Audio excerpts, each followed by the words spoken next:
20 जूनच्या दरम्यान असावी त्यावेळेस साहेबांचा वाढदिवस आणि त्या वाढदिवसानिमित्त आपल्याला कार्यक्रम घ्यायचा आहे. आणि बोराळे साहेब आपल्या तालुक्याचे आपल्या जिल्ह्याचे जिल्हाधीश कृषी अधिकारी बोराळे सर आहेत, ते पण त्या कार्यक्रमाला येणार आहे.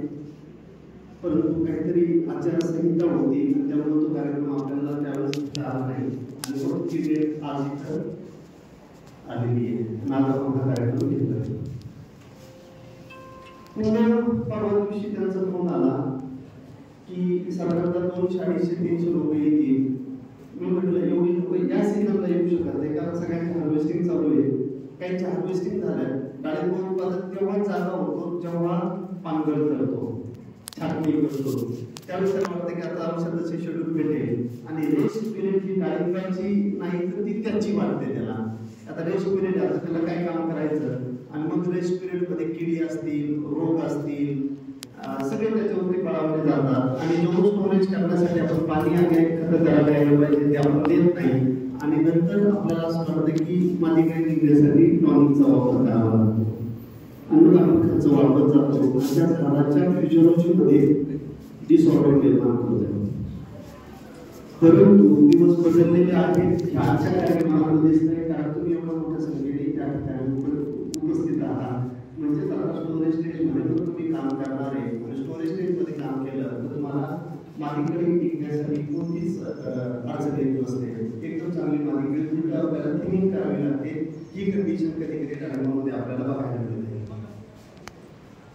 मला सगळ्या किंवा आमच्या दोघांचं बोलणं झालं की कोणत्या विषयावरती आपण बोलायचं आहे. तर बोलायसाठी म्हणे की जे तुम्ही बोलतात तेच बोला. पण मी म्हटलं जर आपण आज प्रश्न उत्तराच्या यांनी एक एक टॉपिक घेतला आणि त्याच्यामध्ये जर डिटेल बोललो, काही प्रेझेंटेशन नाही, काय नाही, जी काही अडचण आपल्याला आत्ता आहे आणि ज्या अडचणी पुढे येणार आहे कदाचित तुम्हाला त्या माहिती नसतील त्याबद्दल पण मी सांगेल की या अडचणी आपल्याला पुढे डाळिंब शेतीमध्ये येणार आहेत. जसं आता प्राचार्य साहेबांच्या केबिनमध्ये बसलेलो असताना आम्ही शेतकरी आणि तानाजी सेठ तिथं होते आणि सगळ्यांनी सांगितले की गुजरात राजस्थानमध्ये येऊन मोठी लागवड झालेली आहे आणि सगळ्यात मोठं केळीचं वगैरे मार्केट जे आहे ते पुण्यात नाहीये, नाशिकमध्ये नाहीये, इंदापूरला नाहीये. ते मार्केट आहे राजस्थानमध्ये चिमाना नावाच्या गावामध्ये. किती एकरचं शेड असेल मला माहिती नाही, पण त्या एकरच्या शेडमध्ये 1 भागामध्ये माझी फार्मर मिटिंग झाली होती आणि त्या मिटिंगला लोक होते 1500. ते शेड एवढं मोठं होतं एकरातलं, त्याच्या छोटासा भाग फक्त त्यांनी कव्हर केलेला होता आणि तिथं शेतकरी होते 1500 शेतकरी खुर्च्या वरती बसलेले होते. एवढं मोठे शेड आणि एवढं ट्रॉलीने माल आणणारे लोक होते. जर तुम्ही डिसिप्लिन आणली असेल त्यांना तर ते आहे बुकिंग करा. माझ्याकडे एवढंच माल पाहिजे मला, तुम्ही तुमच्या झाडावरती माल तोडू नका. आपण जसे कांदे बनवतो तसे लोक ते ट्रॅक्टरमध्ये माल घेऊन येत होते. हे तिथं गेले, सगळ्यांना तेच पाहिजे होतं. म्हणजे बाकीच्या व्यापाऱ्यांना की एकदा माल उतरला की तो माल काही रेटने आपण घेऊ शकतो आणि काही रेटने विकू शकतो पुढे. पण यांनी सांगितलं क्रेट तुम्ही घेणार नसाल तर क्रेट आम्ही देतो. तुम्ही क्रेट घेऊन जा, क्रेट भरून आणा, आमचे क्रेट पुन्हा वापस घेऊन टाका. ही डिसिप्लिन लावली आणि डाळिंबाला चांगले दर मिळाले, त्या लोकांना ते मिळाले. आता प्रश्न आहे मग तिथे एवढं मोठं जर एक रेट वाढलेला आहे तर आपल्याकडच्या डाळिंबाला त्याचा इम्पॅक्ट येऊ शकतो का? तर आपला जो बहार आहे म्हणजे इथे आपण आंबे बहार सोडून दुसरं बहार घेऊ शकत नाही. आपल्या इथं वातावरण, पाणी असेल किंवा पाऊस असेल, सूर्यप्रकाश असेल, थंडी असेल, ह्या सगळ्या ज्या गोष्टी आहेत ना ह्या गोष्टी आपल्याला आंबे बहाराला मिळू शकेल. 2 नंबर आपली जी जमीन आहे ती जमीन पण आंबे बहाराला मिळू शकेल. कारण आपल्याकडे दुष्काळ नाहीये, आपल्याकडे खूप खडकाळ जमिनी नाहीये. ज्या ठिकाणी खडकाळ जमिनी आहेत त्याच्या बाजूला कॅनल गेलेला आहे, कॅनलचं इरिगेशन आपल्याला अवेलेबल झालेलं आहे. त्यामुळे तिथं बागायत आहे आणि जिथं बागायत असतं तिथं आर्द्रता वाढते. म्हणून जिथं पावसाळ्यामध्ये आर्द्रता जास्त, अधिक जर बागायत असेल तर आणखी आर्द्रता जास्त, ती डाळिंबाला चालत नाही. म्हणून आंबे बहार जरी आपण घेतला त्यावेळेस आपल्या हार्वेस्टिंग घेतले तर हार्वेस्टिंगच्या दरम्यान आपल्याला सगळ्यात मोठं सामोरं जावं लागतं ते म्हणजे ढगांना, ते म्हणजे ऊसला, ते म्हणजे मस्क्याला, ते म्हणजे प्लेगला. हे सगळ्यात जास्त तिथे येत राहतं. पण ते 1 महिना 2 महिने प्रिकॉशन घेणं चालतंय आपल्याला, पण रोग जर नुसते पावड्याच मारायचे तर जगायचं कधी? त्या पावसाचा आनंद घ्यायचा कशी? एवढं चांगलं हिरवळ आलेली ती पाहिजे कशी? अशी गंमत तिथे होते. म्हणून मी सांगतो की त्यांचा इम्पॅक्ट आपल्याला येणार नाही. आणि तुम्ही म्हणले की मला मुरुख भारात जायचं, मला हस्त भारात जायचंय, तुम्हाला व्यापारीच येणार नाही घ्यायला. तुम्ही म्हणले नाही राहता मार्केट आम्हाला जवळ येत, आम्ही राहता मार्केटला नेऊ. राहता मार्केटला पण घेणारे व्यापारी पाहिजे ना. त्यावेळेस सगळे जिथं मोठं मार्केट राहतं, जिथं मोठं हार्वेस्टिंग चालतं, सगळे व्यापारी तिकडेच शिफ्ट होतात. आणि तुमच्यासाठी तो गाडी पाठवणार नाहीये, तुमच्यासाठी कात्रण पाठवणार नाहीये, बॉक्स पाठवणार नाहीये, ते ग्रेडर पाठवणार नाहीये. त्याला परवडत नाहीये ते, कारण त्याची एक लाईन सेट असते. आता मला गुजरात मधलं कलकत्ता मार्केट करायचंय, आता मला राजस्थान मधलं कलकत्ता मार्केट करायचंय, आता मला कर्नाटक मधलं करायचं. ती लाईन ही त्यांची आहे, तुमच्या एकट्यासाठी ती डिस्टर्ब करत नाही. किती चांगला माल तुमचा असेल तरी. म्हणून जो बहार आपल्यासाठी आहे तोच बहार आपल्याला घ्यायचा, तो म्हणजे आंबे बहार. आता आंबे बहारामध्ये 5 स्टेजेस आहेत आणि त्या स्टेजेस नुसार आपल्याला काम करणं अतिशय गरजेचं आहे. पहिली जी अवस्था आहे त्याला मी स्टोरेज अवस्था म्हणतो. डाळिंबाचं बाळंतपण झाल्यानंतर डाळिंबामध्ये स्टोरेज झालंच पाहिजे, तरच शेतकरी पुढे डाळिंबाची शेती चांगली करू शकतात. जर कोणाचा असा भ्रम असेल की डाळिंब हार्वेस्ट केली की लगेच पांढरं लगेच पुन्हा कळी, ते जास्त दिवस चालत नाहीये. आणि जर तुम्ही 40-50 किलो किंवा 60 किलो झाडावरनं जर माल घेणार असाल तर ते 100% चालत नाहीये. बारामासी डाळिंबाची शेती कधीच होत नाहीये. म्हणून सगळ्यात पहिला जसं आपल्या घरामध्ये महिन्याची डिलिव्हरी झाल्यानंतर आपण तिला 3-4 महिने विश्रांती देतो आणि तिला चांगला खुराक देतो. आपण काजू बदाम असेल किंवा खाली खोबरा असेल हे खाऊ घालतो तिला लोकांच्या संपर्कात येऊ देत नाही. व्हिजिटर्स जरी आले तर तो ढापाय बाळ आहे तिकडं, ती बाळांची बाई आहे तिकडे तुम्ही लगेच जाऊ नका. ही काळजी आपण घेतो. सेम माझी अपेक्षा ही आहे की आपल्याला डाळिंबामध्ये पण ते करायचं आहे. डाळिंब आपण जसं हार्वेस्टिंग झालं की हार्वेस्टिंग झाल्याबरोबर आपल्याला त्याला फायदा देणं आणि डाळिंबामध्ये स्टोरेज करणं ही सगळ्यात महत्त्वाची अवस्था आहे.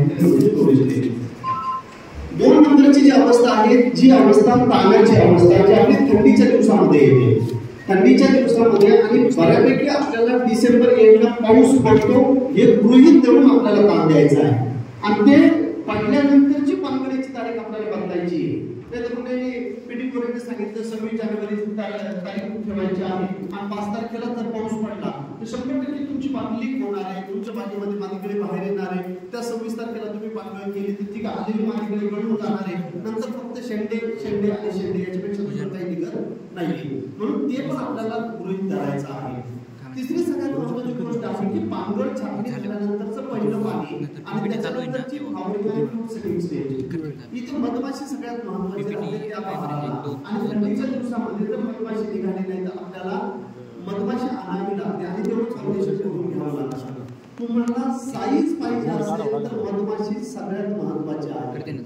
तुम्ही कितीही खतं टाका, तुम्ही कितीही पीजीआर वापरा, टॉनिक वापरा, तुम्हाला साईज लिमिटेडच राहील जर तुमच्या फळाच्या आतमध्ये दाणे कमी असतील तर.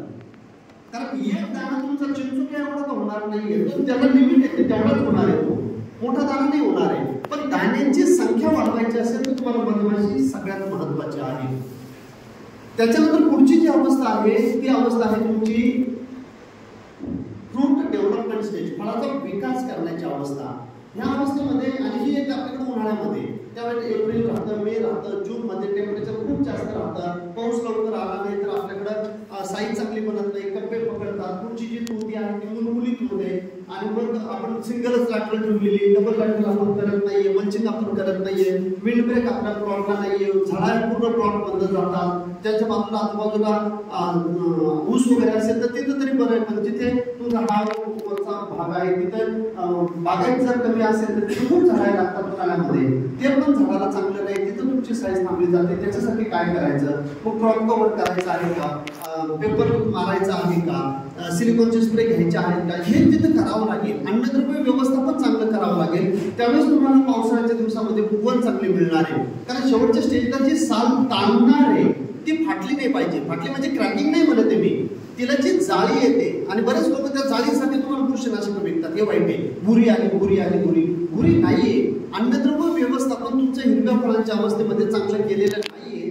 त्याच्यामुळं ती जी साल शेवटी ताणणार आहे, जशी आपल्या थंडीच्या दिवसात आपल्याला ऊनते आपली त्वचा, त्या पद्धतीने ती उरलेली आहे. ती पण जिथं कॅलिक्स आहे खालचं त्याच्या बाजूला तुम्हाला जास्त जाळी दिसते, कारण त्या ठिकाणी ती खूप ताणली जाते. तर ह्या छोट्या छोट्या गोष्टी आहेत त्या तुम्हाला फूड डेव्हलपमेंट स्टेज मध्ये करणं गरजेचं आहे. आणि त्याच्यानंतरची जी अवस्था आहे हार्वेस्टिंगची, ती आपल्यासाठी सगळ्यात पेनफुल अवस्था आहे. डिपेंड तुमचे किती पाऊस पडतो, तुमची जमीन किती काळी आहे, तुमच्या जमिनीमध्ये किती पाणी साचतं. कारण डाळिंबाला वरून पडणारा पाऊस जास्त घातक नाहीये, डाळिंबाला सगळ्यात जास्त घातक आहे जमिनीमध्ये लागलेलं पाणी. मग पाणी जिथं उबळली जाते जमीन, तिथं तुमच्या डाळिंबाचे झाडं पण मरून जातील, बॉईल होण्याचं प्रमाण तिथं तुमचं खूप जास्त वाढणार आहे. ह्या ज्या गोष्टी आहेत ह्या गोष्टी तुम्हाला लक्षात ठेवणं गरजेचं आहे. आणि तिथं येतं सगळ्यात महत्वाचं ते म्हणजे कव्हरेज. तुम्ही कितीही महागडे बुरशीनाशक आणा, त्यांचे डबडे तुमच्या शेतामध्ये टाकून द्या आणि कॅश मध्ये डबल पैसे द्या, तरी तुमचा रोग कंट्रोल होणार नाहीये. ते पाणी कोणत्या पाण्यामध्ये ते औषध बुरशीनाशक असेल किंवा तेलकट डागासाठी एखादं बॅक्टेरिसाइड तुम्ही घेत असाल, ते कोणत्या पाण्यात पडतंय. म्हणजे मी कायम सांगतो, औषधं बदलण्यापेक्षा, दुकान बदलण्यापेक्षा, कंपनी बदलण्यापेक्षा पावसाळ्याच्या दिवसामध्ये पाणी तर बदलून बघा. जे आता पाऊस पडतोय, सगळ्यांकडे आपल्याकडे छत आहेत आणि त्या छतावरनं ते पाणी खाली येतं, त्याला फक्त एक पाईप लावा, 2 इंची 3 इंची 4 इंची पीव्हीसीचा पाईप जुना राहतो आपल्याकडे, त्याला कट करा आणि त्या पन्हाळ्यांमध्ये लावून टाका. ते पाणी एका ठिकाणी येतं, तिथं टाकी ठेवा. छोटीशी टुल्लू मोटर राहू द्या तुमच्याकडे 1/2 HP ची, ते पाणी घेऊन फवारणी करा, तुमचे रोग कसे चांगले कंट्रोल होणार आहे. आपण हाय टीडीएसचं पाणी, जास्त पीएचचं पाणी हे घेऊन त्याचं बुरशीनाशक टाकतो, त्याला अल्कलाईन हायड्रोलिसिस म्हटलं जातं. त्या अल्कलाईन हायड्रोलिसिस मुळे त्या औषधाचे गुणधर्म बदलतात. त्याच्यात आपण 4 औषध एकत्र टाकल्याशिवाय झोप येत नाहीये, त्यामुळे आणखी आपण 4 औषध एकत्र टाकून त्याची केमिकल रिएक्शन करतो आणि अल्कलाईन हायड्रोलिसिस झालं तर तिथं हायड्रोलिसिस म्हणजे पाणी, तर त्या औषधाचं पाणी तयार झालंय आणि त्याच्यामुळे आपल्याला रिझल्ट चांगले येत नाहीये. म्हणून सगळ्यात महत्त्वाची जी गोष्ट एक आहे की तुम्ही काय वापरता, त्यापेक्षा ते कसं घेतलेलं आहे, कोणत्या पाण्यात टाकलेलं आहे. आणि नंतर येतो विषय म्हणजे कव्हरेजचा. आता कव्हरेजला फक्त मित्रांनो लोक घेतला म्हणून चालेल का? तर 100% नाही. तुमचं झाड पूर्णची पूर्ण गच्च भरलेलं आहे, एवढं त्याच्यावरती पाला आहे, एवढे त्याच्यावरती शेंडे आलेले आहेत. एक गोष्ट कायम लक्षात घ्या, कोणत्याही कंपनीचं कितीही आंतरप्रवाही बुरशीनाशक असेल, ते पानातून फळात जात नाही. आणि जरी गेलं ते एवढ्या कमी कॉन्सन्ट्रेशन मध्ये जातं, जे फक्त तुमच्या रेसिड्यू अनालिसिस मध्ये येतंय, पण त्याने तुमचा रोग नियंत्रणात येणार नाहीये. तेवढ्या कॉन्सन्ट्रेशन मध्ये ते जात नाही, त्या सालीमध्ये आतून बाहेर. म्हणून तुम्हाला बाहेरून आताच औषध त्या सालीवर ते टाकावं लागणार आहे. 100% कव्हरेज त्या फळाला झाल्याशिवाय तुम्ही डाग आणि बसका हे जे 2 रोग आहेत ते तुम्ही कंट्रोल करू शकणार नाहीये. आणि जर कधी काळी जमीन असेल आणि असं जर कंटिन्युअस पाऊस लागून राहिला, तर तिथं तुम्हाला पाणी साचलं तर तिथं फायटोथोरा पण येणार आहे, ज्याला फळबॉईल खाली पडणं आपण म्हणतो. जिथं ऊस आजूबाजूला जास्त राहते, नदीच्या कडेचे जे प्लॉट आहेत त्या ठिकाणी फायटोथोरा पण येईल, बॉईल होऊन फळं खाली पडतील.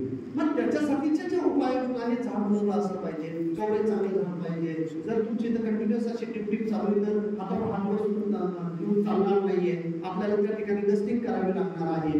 डस्टिंगसाठी तुम्ही जी मायक्रोनाइज बारीक पावडर मिळते, ज्याला आपण टाल्कम पावडर म्हणतो, चेहऱ्याला जी पावडर बारीक लावतो आपण, तिच्यामध्ये 45 2 किलो किंवा एंट्रोपॉल 2 किलो किंवा कॅप्टन 2 किलो टाका आणि दिवसात तुम्ही त्याची डस्टिंग तरी करा. डस्टर आपण माणूस पण पाठीवरती घेऊन त्याची डस्टिंग करतो. 10 किलोची पावडर घ्या, 2 किलो बुरशीनाशक घ्या, पानावरती पाणी असताना फळावरती पाणी असताना त्याची डस्टिंग करा. त्याची टाल्कम पावडर बरोबर हे केमिकल तिथं जाईल, त्या पाण्यामध्ये ते मिक्स होईल आणि ते कोणत्याही बुरशीचा आतमध्ये शिरकाव होऊ देणार नाहीये. कारण नंतर कितीही महागाचे तुम्ही बुरशीनाशक वापरले तर या दिवसांमध्ये आंतरप्रवाही क्रिया मिळत नाहीये. आंतरप्रवाही क्रिया मिळण्यासाठी मुळं ऍक्टिव्हेट असावी लागतात, आंतरप्रवाही क्रिया मिळण्यासाठी सूर्यप्रकाश असावा लागतो आणि आंतरप्रवाही क्रिया जास्त मिळण्यासाठी झाडाच्या फळात आणि झाडाच्या पानामध्ये पाणी कमी लागावं असावं लागतं. या दिवसामध्ये त्याच्यात पाणी टच भरलेलं राहतं. तुम्ही जे बरोबर पाणी टाकता ते पाणी किती आतमध्ये जाणार आहे आणि पाणी सोडून फक्त ऍक्टिव्ह इन्ग्रेडियंट आतमध्ये घुसतोय असे जर कोणाचा समज असेल तर तो चुकीचा आहे. म्हणून कॉन्टॅक्ट बुरशीनाशकांचा वापर फवारणीतून जर तुम्ही करू नाही शकले तर तो तुम्ही डस्टिंगच्या माध्यमातून तो पूर्ण करा आणि प्लॉट वाचवावे, हे तुम्हाला शेवटच्या स्टेजमध्ये करणं अपेक्षित आहे. म्हणून मृग बहार कोणी घ्यावा जो भाद्रपदच्या उन्हामध्ये तेलकट कंट्रोल करू शकेल. सगळ्यात मोठी समस्या काय आहे मृग बहाराची? भाद्रपदच्या उन्हामध्ये आलेला तेलकट डाग, ऊन घाण होते जीवाची, कपाळाला पाठीला घाम राहतो, कंटिन्युअस एवढं ह्युमिडिटी वाढून जाते आणि पूर्ण घाम येत राहतो. ह्या कंडिशन मध्ये कितीही तुमचं औषध चांगलं असलं तर बॅक्टेरियल लाईट जर हिरव्या फळांच्या अवस्थेमध्ये आला तर 100% क्षेत्र वाढवून करतोय, तर ज्याला कंट्रोल करता येईल त्यांनी पूर्वभाग घ्यावा. हस्तभार कोणी घ्यावा? ज्याला ऑक्टोबर नोव्हेंबर मध्ये सेटिंग करता येते त्याने हस्तभार घ्यावा.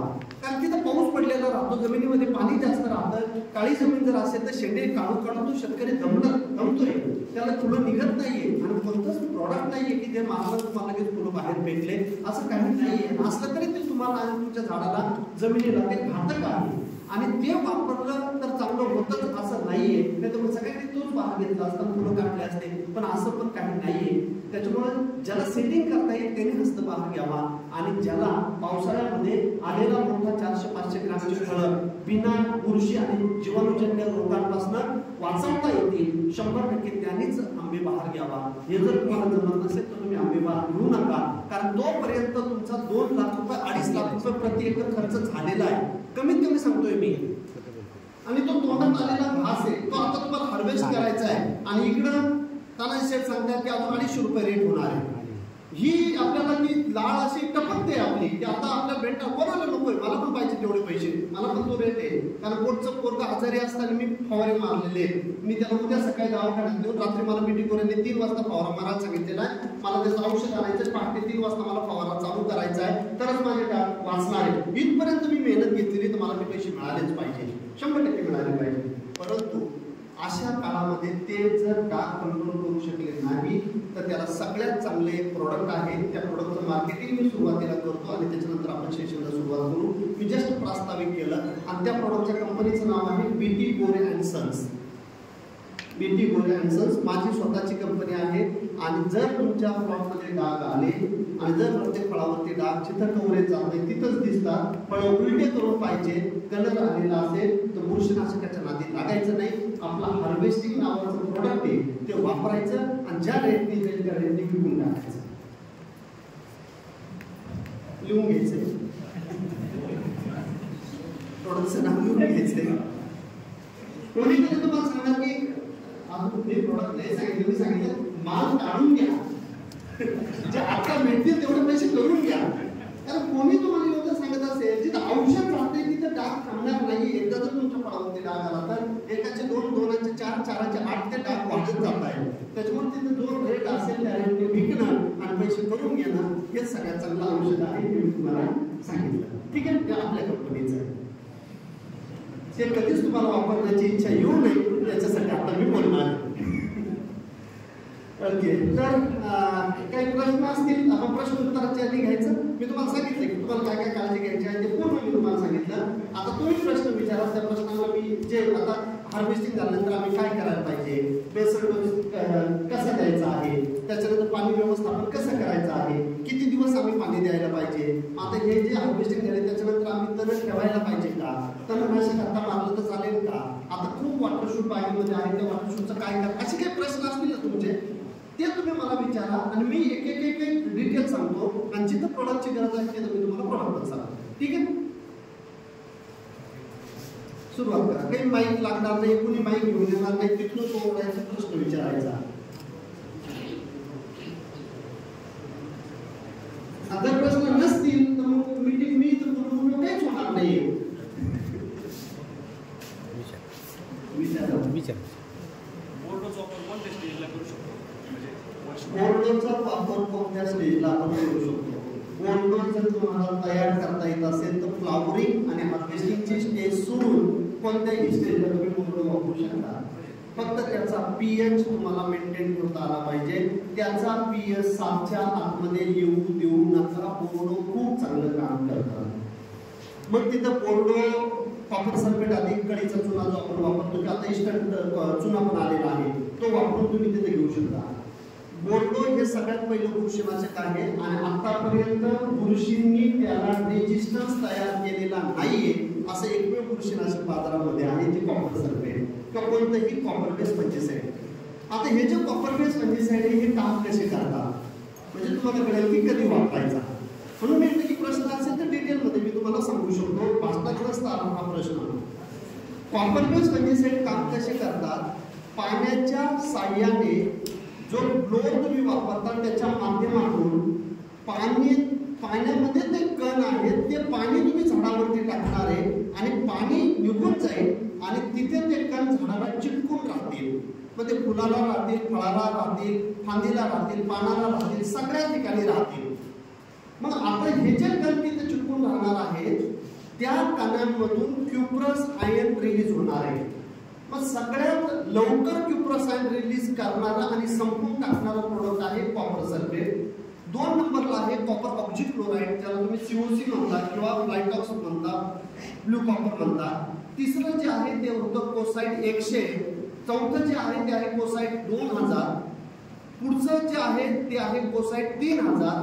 त्याच्या पुढचं जे आहे ते आहे लिक्विड कॉपर, जे अदामा कंपनीचं मास्टरकॉप नावाने येतं किंवा सुमिटोमो कंपनीचं क्युप्रो नावाने येतं.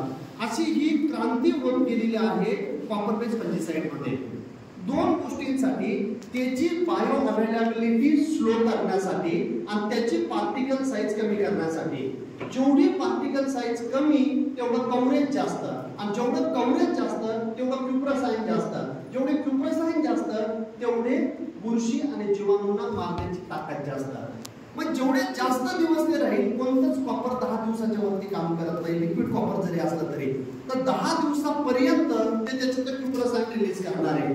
बोर्डो जर घेतला तर 4 दिवसात संपतं, COC घेतला तर 6 दिवसात संपतं. आणि थंडी जेवढी जास्त तेवढं हळू रिलीज करेल, आणि ह्युमिडिटी जेवढी जास्त तेवढं जास्त ते त्याचे क्युप्रस आयन रिलीज करतात. म्हणून कॉपर बेस्ड फंजिसाइडचा वापर हा 100% फक्त पावसाळ्यामध्ये, जेव्हा तुमची आर्द्रता 60% वरती आहे तेव्हाच करायचा. उन्हाळ्यामध्ये, कमी आर्द्रतेमध्ये, क्लिअर सूर्यप्रकाशामध्ये याचा वापर करायचा नाही. ते क्युप्रस आयन रिलीज करणार नाही, ते तिथंच राहील आणि त्याचे इम्पॅक्ट पुढे येतात. त्याच्यानंतर जर तुम्ही एखादं दुसरं बुरशीनाशक किंवा एखादं न्यूट्रिएंट वापरलं, ते तिथं राहतं, ते निघून नाही गेलेलं, ते रिॲक्ट करतं आणि त्याने तुमची तर स्कॉर्चिंग येतं. आणि तुम्हाला वाटतं 0.34ची स्कॉर्चिंग आलेली आहे, तुम्हाला वाटतं कॅल्शियम नायट्रेटची स्कॉर्चिंग आलेली आहे. त्याची स्कॉर्चिंग नसते, ती स्कॉर्चिंग असते तुमच्या बोर्डोचे पार्टिकल किंवा कोणत्याही कॉपरचे पार्टिकल तिथं आहे. म्हणून कॉपर वापरायचं असेल तर सगळ्यात चांगली वेळ आहे पावसाळा.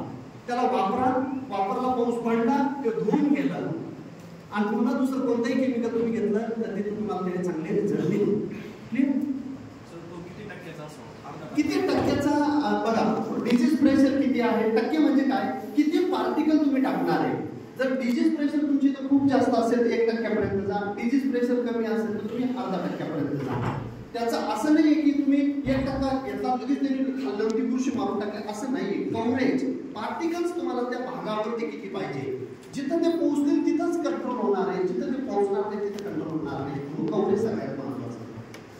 फ्लॉवरिंग स्टेजमध्ये याचा काही दुरुपयोग होईल 100%. मी आधी सांगितलं, फ्लॉवरिंग स्टेज आणि हार्वेस्टिंगच्या स्टेजला कॉपर बेस्ड फंजिसाइड वापरू नका, कारण कॉपरचे जे क्युप्रस आयन रिलीज करणं आहे आणि जी माती काही उमरलेली आहे त्याच्यामध्ये जर सोल्युशन गेलं आणि ते पार्टिकल तिथं असेल, ते क्युप्रस आयन तिथं रिलीज करणार आहे आणि ते पोलंडर स्टरलाइज करतात, पोलर स्टेरिलिटी आणतात, त्याच्यामुळे तुमची ड्रॉपिंग होते. हार्वेस्टिंगच्या स्टेजला तुम्हाला कलर डल करतात, म्हणून या 2 स्टेज सोडून तुम्ही कोणत्याही स्टेजला वापरा. पण आता हार्वेस्टिंग झाली ना तुमची, आता खर्च करू नका, आता बोर्डोचे स्प्रे चालू वापरू. ह्या पावसाळ्याच्या दिवसांमध्ये 1 नंबर काम करतं. सर्वस्पोरासाठी, अल्टरनेरियासाठी 1 नंबर काम करणारे हे प्रोडक्ट आहे. क्लिअर? सरांच्या काळामध्ये द्राक्षाला आपण COC वापरतो फर्टिलायझरसाठी.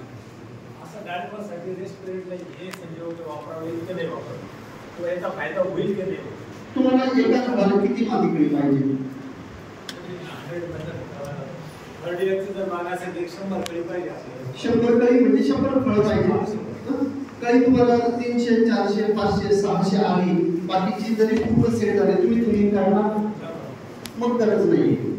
जर तुम्हाला युरासिन मारायचे, 6-day मारायचे, तुम्हाला 2000 कळी काढायचे असेल आणि थिनिंगसाठी जास्त पैसे घालायचे असेल तर तुम्ही त्याला वापरा.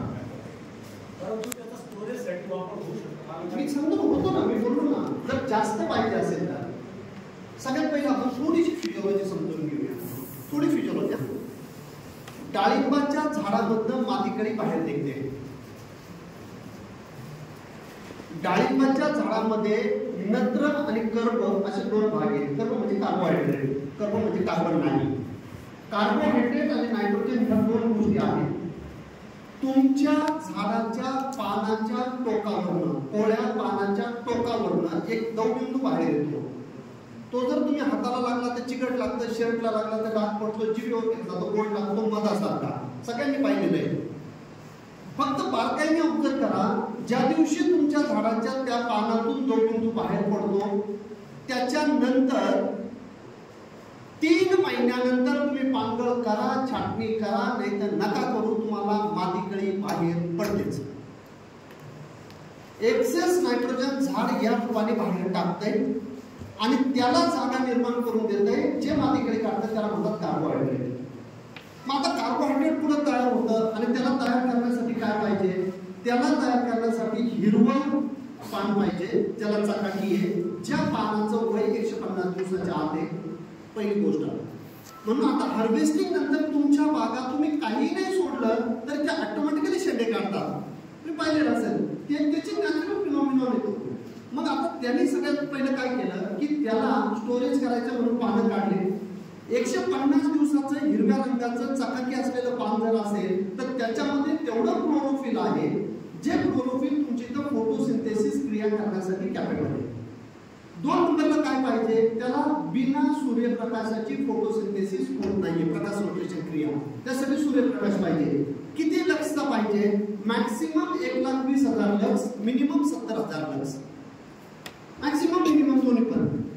मग तुमच्या इथे 1,20,000 लक्षच्या वरती जर सूर्यप्रकाश गेला तर मग तिथं काय होईल? तिथं काही नाही होणार, तुमचं झाड स्ट्रेस मध्ये जाईल. कारण ट्रान्सपिरेशन तिथं वाढणार आहे.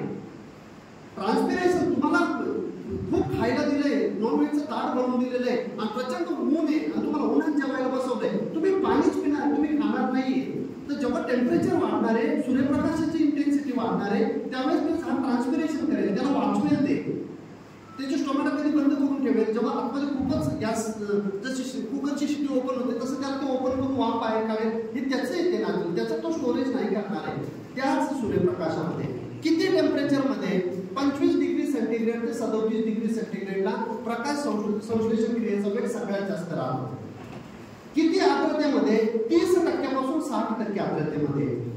60% वरती आर्द्रता गेली तरी तुमची प्रकाश संश्लेषण कमी होणार आहे. 30% आतमध्ये आली, आर्द्रता कमी झाली, ट्रान्सपिरेशन वाढलं तरी तुमची तर कमी होणार आहे. एवढी आर्द्रता. मग आता 30% ते 60% आर्द्रता, 25 डिग्री सेंटीग्रेड ते 37 डिग्री सेंटीग्रेड, 70,000 ते 1,20,000 लक्स सूर्यप्रकाश जर तुमच्या झाडाला दिवसातून फक्त 6 तास मिळाला, ठीक आहे का? दिवसातून फक्त 6 तास मिळाला आणि असे जर 65 दिवस त्याला मिळाले स्टोरेज स्टेज मध्ये, तुमच्या झाडाला कशाचीच गरज नाहीये मातीकडे बाहेर काढण्यासाठी. तेवढं एनर्जी, तेवढी फोटॉन एनर्जी तुमच्या झाडामध्ये स्टोर होते, त्या डोळ्यातनं तुम्हाला मातीकडे निघणार आहे. आता तुम्ही मला किती बेसल डोस द्यायला का सांगता? पानं चांगले करण्यासाठी. आणि ते पानं चांगले झाले तर फोटोसिंथेसिस चांगली होते आणि त्याच्यातून जे काही हार्मोन्स आहेत, त्याच्यातून जे काही एन्झाइम्स आहेत, त्याच्यातून जे काही प्रोटीन आहे, त्याच्यातून जे काही लिपिड्स आहेत, जे मिनरल न्यूट्रिएंट तुमच्या झाडामध्ये घेऊन बनवले जातात, ते तुमच्या झाडात वापरले जातात. झाडाची जडणघडण चांगली करण्यासाठी आणि त्या बाळंतपणामधून जे डाळिंब तुम्ही काढलेले आहेत त्याचं पुनर्भरण करण्यासाठी. मग बेसल डोस कशाला आहे? स्टोरेज, विस्तार आणि विकास करण्यासाठी. फोटोसिंथेसिस कशासाठी? एक चांगल्या क्वालिटीची मातीकडे काढण्यासाठी. मग आता युरियासिल 6B हे ते कशात आहे? वेलवर्गीय पिकांमध्ये. डाळिंबामध्ये त्याचा कोणताच रोल नाही. मी युरोसिल वापरलं, मी युरियासिल वापरलं, मी 6B वापरलं. जोपर्यंत मी ट्रायल माझ्याच प्लॉटमध्ये इथं वापरलं, इथं नाही वापरलं, घेत नाहीये, तोपर्यंत मी बोलत नाही, चांगलं पण आणि वाईट पण. मग आता कोणी जर म्हणत असेल की त्याने निघालेलं आहे तर तुम्ही स्टोरेजचे जे कामं मी सांगतोय ते करू नका. तुम्ही 2 झाडाला युरियासिल 6B मारत राहा, वरनं त्याला मंडप करून ठेवा, त्याला सूर्यप्रकाश जाऊच देऊ नका, मातीकडे काढून टाकू आम्हाला. दुसरी गोष्ट, ज्यावेळेस पीजीआरचा किंवा अशा हार्मोनचा विषय जेव्हा येतो, जसं की एक पॅक्लॅब्युट्राझोल नावाचं एक हार्मोन आहे, किंवा जे काही तुम्हाला खालून सोडायला सांगतात, वरून मारायला सांगतात, हे मोठमोठं डाळिंब होतं. मी तुम्हाला डाळिंब पाहिजे रे, टरबूज नको आहे. जर डाळिंबाचं झाड तरी डाळिंबच अपेक्षित आहे. 500-600 ग्रामचं डाळिंब खूप चांगलं आहे. त्याच्यापेक्षा मोठ्या डाळिंबाला पुन्हा पॅकिंग मटेरियल बदलावं लागतं जर एक्सपोर्ट करायचं असेल तर. म्हणून जी तुम्हाला साईज पाहिजे ती जर नॅचरल त्याच्यामध्ये मिळत असेल ना, तर तुमचं झाड नॅचरल तयार केलेल्या हार्मोन्समधनं तुम्हाला देते. तुम्ही त्याला पीजीआर वरून मारले, हार्मोन्स वरून मारले, तुम्ही इम्बॅलन्स केलाय. आणि मी हार्मोनच्या अगेन्स्ट एवढं का बोलतो पॅक्लॅप्रोझोल नावाच्या प्रॉडक्टच्या बाबतीत का बोलतो, तर ते तुमच्या झाडाला 3 वर्षामध्ये एक तर नपुसक करेल किंवा तुमच्या झाडाला एक तर मारेल. दोनच ऍक्टिव्हिटी करणार आहे ते हार्मोन वापरल्यानंतर. मादीकडे निघत नाही का? 100% निघते. पण अशा कंडिशन मध्ये जर तुम्हाला मादीकडे काढायची तर नाही निघत त्याने पण. जेव्हा कंडिशन सगळ्यात चांगल्या आहेत, स्टोरेज तुमच्या बागेत भरपूर आहे, तुम्हाला त्याची गरज नाही, गरज नसताना तुम्ही जर टाकलं तर तुमच्या झाडामध्ये 1200-1500 मादीकडे निघते. ज्या झाडाची कॅपॅसिटी 300 कळी निघण्याची होती, हे हार्मोन वापरल्यामुळे तुम्ही त्याच्यावरती 4 पटीना 5 पटीना जास्त मादीकळी काढली. ज्या मादीकळीची क्वालिटी एक मादीकळी तिला 4 काढलेल्या आहेत, तर ती केवढी मोठी आली असती, ती केवढी मोठी आली असती. तुम्ही त्याला 4 केलंय आणि तिथंच तुमच्या इंटरमिडिएट फ्लावरचा जन्म होतो. दिसायला मादी पण नपुसक सगळं गळून जातात आणि तुम्ही म्हणतात की बदमाशी होती, तुम्ही सांगितलेले स्प्रे पण घेतले, पण आधी जी चूक करून ठेवलेली ती चूक झालेली आहे. हार्मोन जास्त तुम्ही वापरलेले. क्लिअर? म्हणून सांगतो मी तुम्हाला की कोणी पण तुमच्याकडे आलं ना, मी जो एक प्रश्न विचारतो तो तुम्ही विचारा, एवढीच फक्त माझी अपेक्षा. हे तुझं प्रोडक्ट जर मादीकडे काढतंय, मी आतापर्यंत वापरलेलं नाहीये, मी स्टोरेज मध्ये झाडाची चांगली काळजी घेतो, मला चांगली मादीकडे निघते, तर वापरायची गरज आहे का? पहिलं ते म्हणाल हा, पण तुझं प्रोडक्ट जोपर्यंत मी वापरला नाही मला मादीकडे निघते, मग तुझ्या प्रोडक्टची मला गरज का? हे प्रोडक्ट नव्हते त्यावेळेस पासून गणित होतंय आपलं. 100 किलो झाडे लोकांनी काढलेलं आहे, 100 किलो काढलेलं नाही. म्हणजे प्रोडक्ट मध्येच जर आपल्याला बोलायचं असेल तर मी तुम्हाला शेड्यूल देतो ना, मी देतो. मी आणतो कंपनी व्हिडिओ खूप अक्कल आहे, तो परदेशातून फिरतोय, तिथले पण त्याचे मित्र आहे, त्यांच्याकडनं प्रोडक्ट आणतो आणि देतो तुम्हाला शेड्यूल बनवून. एक नंबर बागा येतील, पण तिथंच थांबायचं. आपल्याला झाडं समजून घेऊन त्याच्यावरती प्रयोग करायचा. क्लिअर? नाही वापरायचं ते एवढं बोलल्यानंतर शेवटी नाही वापरायचं. क्लिअर? पुढे आवाज येणार आहे. 1 दिवसाने 1 दिवसाने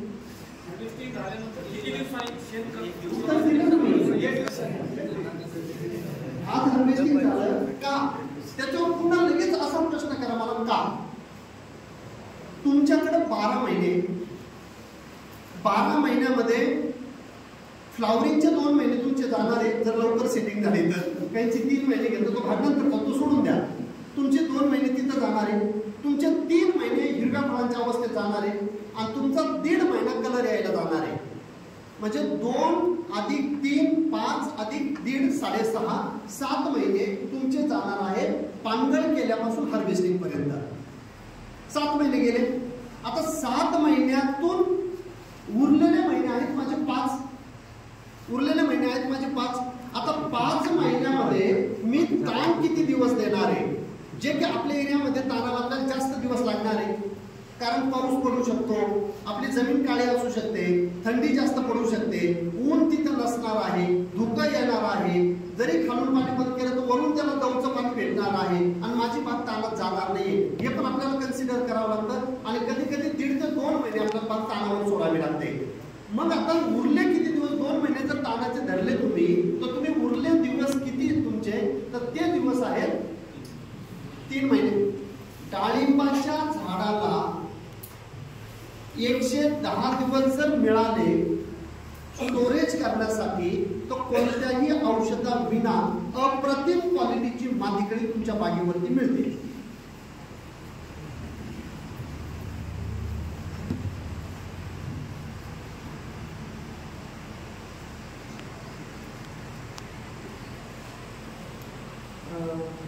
मी एवढा प्रश्न घेतो आणि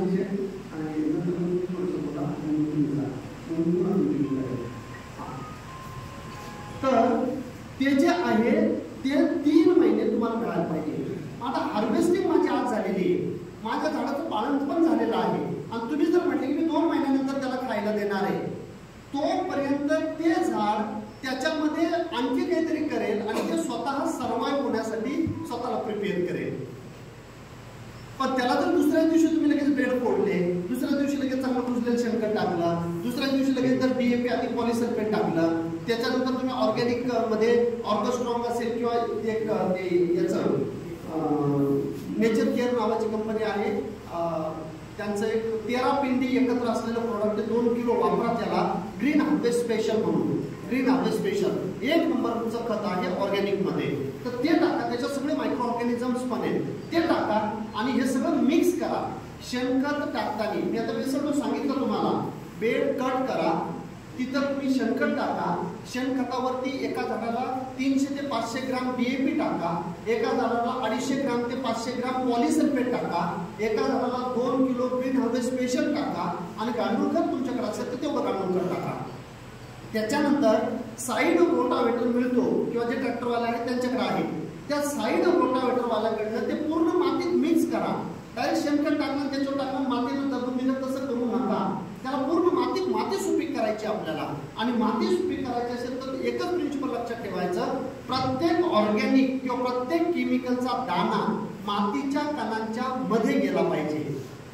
2 मातीच्या कणामध्ये 2 शेणखताच्या कणांमध्ये तुमचं केमिकल आलं तर त्याचे रिझल्ट 1 नंबर मिळतात. मुळी तिथं चांगली वाढते आणि ते झाडामध्ये जातात. त्याला मिक्स करा आणि बेड टाकून द्या आणि तिथंच तुमची लॅटरल येऊ द्या. ती लॅटरल तुमची तर पाणी देणारे, मुळं तिथं वाढणारे, हा सगळा बेसल डोस जो आहे तो बेसल डोस कंटिन्यू तुमच्या झाडामध्ये जाणार आहे आणि आतमधून ते झाड तंदुरुस्त होणार आहे. पहिलं पाणी दिल्यानंतर 7व्या दिवशी तुमचं अवेना न्यूट्रिमिक्स गेलंच पाहिजे. अवेना न्यूट्रिमिक्स मधून तुम्हाला 6 न्यूट्रिएंट मिळणार आहे. सल्फर मिळणार आहे, मॅग्नेशियम मिळणार आहे, झिंक मिळणार आहे, फेरस मिळणार आहे, कॉपर मिळणार आहे, मॅंगनीज मिळणार आहे. हे सगळे तुमच्या झाडामध्ये रोगप्रतिकार शक्ती वाढवणारे, झाडाचे पानं मोठे करणारे, झाडाचे पानं हिरवे करणारे, झाडाच्या पानांना चकाकी आणणारे, जे फोटोसिंथेसिससाठी आपल्याला पाहिजे ते सगळं फक्त अवेना न्यूट्रिमिक्स स्टोरेज स्टेजला देताना जर कळी जास्त बाहेर फेकत असेल झाड तर तेवढं फक्त त्याला कमी करा किंवा बंद करा. त्याची प्रॉपर्टी आहे, मायक्रो न्यूट्रिएंट जर कंटिन्यू झाडाला मिळाले तर त्याला वाटतं मी एकदम तंदुरुस्त झालेला आहे, ते मादीकळी बाहेर टाकणार आहे. जर तुमची तर स्टोरेज तुमचं वाढत असेल तर मादीकळी बाहेर पडायला लागली, अवेना न्यूट्रिमिक्स बंद करून द्या. जोपर्यंत मादीकळी दिसत नाही तोपर्यंत त्याला चालू राहू द्या, कारण तेवढं स्टोरेज झाल्यावर पानगळ केल्यानंतर तुम्हाला प्रचंड मादीकळी त्याच्यातून बाहेर मिळणार आहे. क्लिअर? कधी द्यायचा डोस? ठीक आहे. आता तानाजी सेटला जायचं आहे, त्यांचं मनोगत ते घेतील आणि त्याच्यानंतर पुन्हा मी उभं आहे. पुढचा प्रश्न तोपर्यंत तयार आहे.